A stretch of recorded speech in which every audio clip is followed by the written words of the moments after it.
श्रीमद् भागवतम चतुस्कंद अध्याय 1 श्लोक संख्या है 56।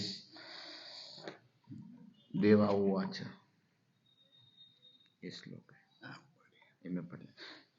देवा ऊचुः यो माया विरचितं निज आत्मनिध्यं खेरूप भेदमिव तत्प्रतीक्षणाय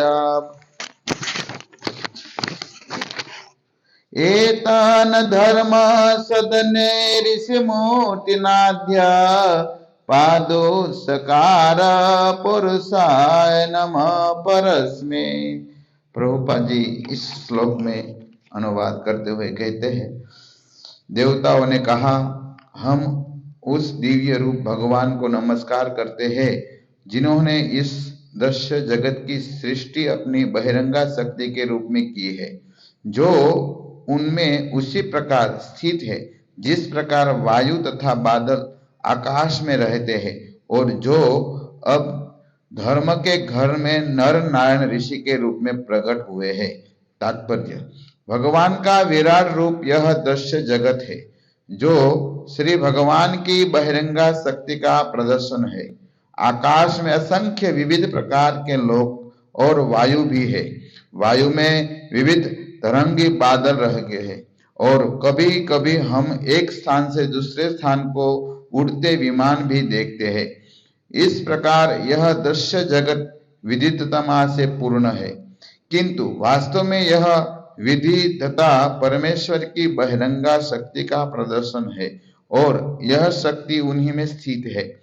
अपनी शक्ति को प्रकट करने के बाद अब भगवान स्वयं अपनी ही शक्ति की सृष्टि के अंतरंग प्रकट हुए हैं, जो एक ही समय उनसे अभिन्न है तथा भिन्न भी है। अतः देवताओं ने उनके रूपों में प्रकट होने वाले श्री भगवान को नमस्कार किया। कुछ अद्वैतवादी दार्शनिक अपने निगुण चिंतन के कारण इन रूपों को मिथ्या मानते हैं। इस श्लोक में विशेष रूप से कहा गया है, जो माया विरचितम, यह सूचित करता है कि ये रूप श्री भगवान की शक्ति के प्रकटकरण सारूप्य है। इस प्रकार शक्ति के भगवान से अभिन्न होने के कारण ये रूप वास्तविक है।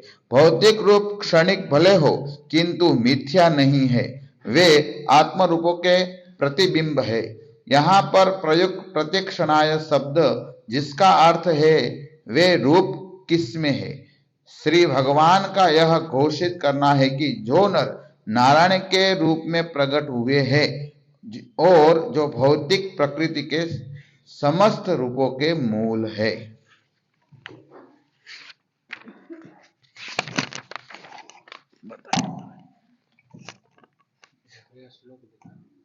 ये श्लोक है।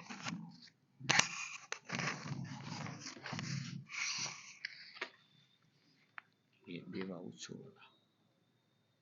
देवा ऊचु देवा ऊचु देवा ऊचु देवताओं ने प्रार्थना किया भगवान। देवताओं ने प्रार्थना किया भगवान। यो माया, जो भगवान माया से इस विचित्र विश्व की सृष्टि करते हैं और सृष्टि करके फिर उसमें अंतर्जामी रूप से प्रवेश करते हैं।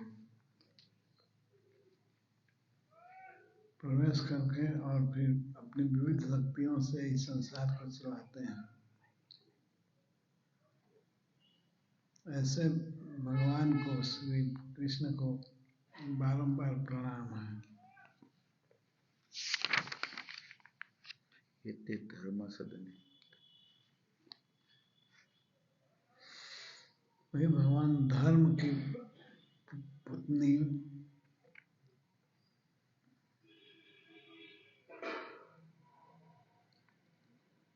गर्भ से जन्म लिए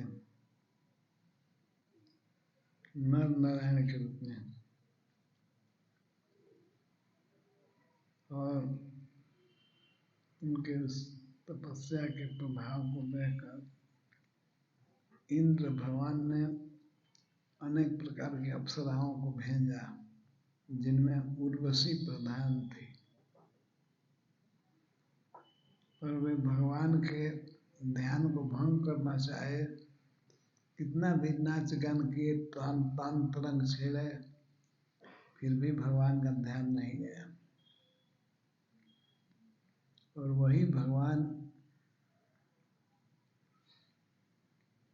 शिव जी के रूप में प्रकट हैं,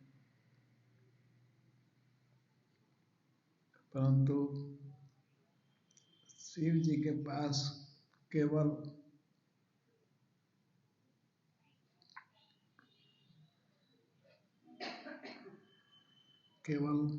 घुंघरू बजाने से ध्यान भंग हो गया और वे भगवान के उस रूप पर मोहित हो गए। और जब भगवान मोहिनी रूप में भागे शिव जी के आगे आगे भागे, तब भगवान शिव पीछे से उसको पकड़ना चाहे।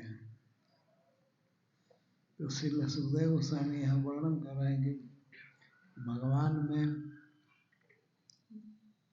और जीव में बहुत अंतर है। भगवान नर नारायण तो ईश्वर विष्णु तत्व हैं। तो नर नारायण के आश्रम पर कितना भी अप्सराएं नाच दिखाई, तो बहुत प्रकार से उनका ध्यान भंग करना चाहा, लेकिन भगवान का ध्यान नहीं भंग हुआ। शिव जी का ध्यान भंग तो हुआ ही, उनके तीसरे नयन खोलने पर कामदेव जलकर भस्म हो गया। यह जीव और भगवान में अंतर है।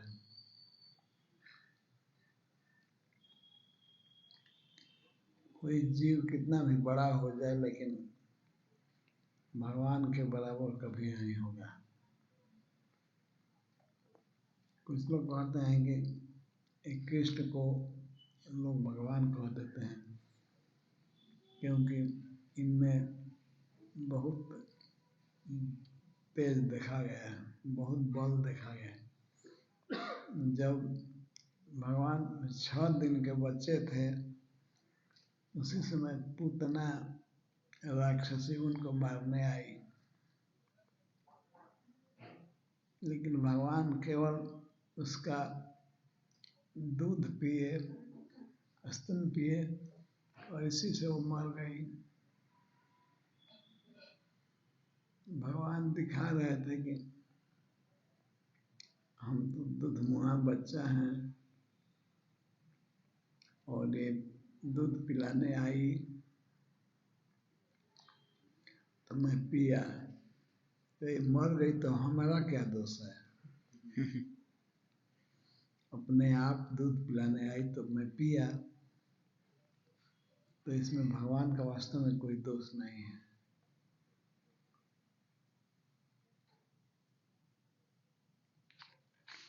कुछ लोग ऐसे हैं इस संसार में जो केवल भगवान में दोष ही देखते हैं, गुण देखते ही नहीं है। जैसे भगवान शिव का विवाह होने वाला था, तो नारद जी आकर के बहुत प्रशंसा किए कि भगवान शिव बहुत अच्छे हैं।